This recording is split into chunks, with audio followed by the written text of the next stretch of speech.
Salutare și bine ați revenit pe canalul meu de YouTube. Eu sunt Azalea Necola și astăzi o să vă arăt cum îmi stilizez eu bretonașul ăsta care câteodată îmi dă bătăi de cap pentru că mi-e foarte greu să îl aranjez. El arată cam așa dacă nu-l aranjez în fiecare dimineață. Tocmai mi-am pus părul pe bigudiuri. Ce-i cu șivița asta? Ok, da. Tocmai mi-am pus părul pe bigudiuri că mi l-am făcut puțin cu Dyson-ul. Dar până începem eu zic să îmi dați un subscribe dacă n-ați făcut-o deja, să dați un like acestui videoclip și un comentariu de ce nu, ca să ajungem cât mai sus. Pentru că recent m-am reapucat de YouTube. Să-i dăm bătaie. Începem prin a pieptăna foarte bine bretonașul. Sunt plecată și nu am ceva spray-uri la mine, dar de obicei puteți să vă dați cu un spray de stilizare sau un spray de volum la rădăcină aici. Eu l-am udat puțin înainte ca să stea ca lumea și începem prin a ridica bretonul în sus.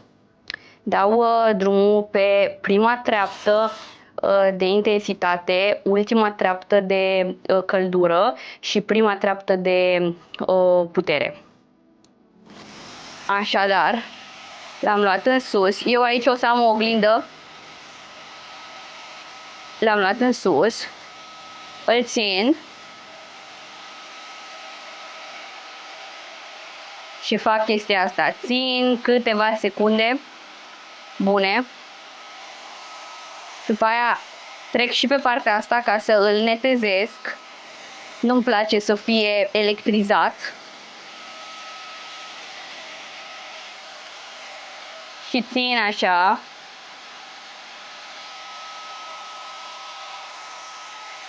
Ok. Trebuie să aveți răbdare. Greșeala pe care o făceam eu înainte să învăț tehnica asta era că nu aveam răbdare și pur și simplu după 10 secunde mă opream. Bun.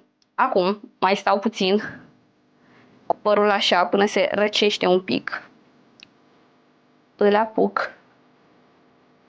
Îl las pe spate puțin până se răcește. Încă îl simt destul de cald. Ok. Vreau să-mi desfac acum și clipsurile astea, pentru că vreau să vedeți ca lumea cum se așează bretonul pe un păr stilizat și ca lumea, nu cu moațe clipsuri astea în cap. Deci țineți minte că nu am folosit nici un produs de styling înainte, pur și simplu mi l-am făcut cu peria asta. De obicei folosesc celălalt capăt al Dyson-ului, dar nu mi l-am luat de data asta cu mine, așa că m-am descurcat cu ce am avut. Fără ai din ce ai, vorba aia. Ok. Ador să fie părul plin de volum. Ok. Vreau să menționez că părul meu este creț și se electrizează destul de ușor. Dacă îmi pieptăn acum părul, atâta se face. No, bun. Să revenim la breton. Îl împart pe jumătate.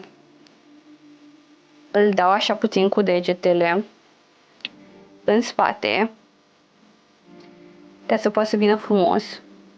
Și mai apoi vin cu palmele și încerc ușor să-l dau spre față. Și ar trebui să vină ceva de genul acesta.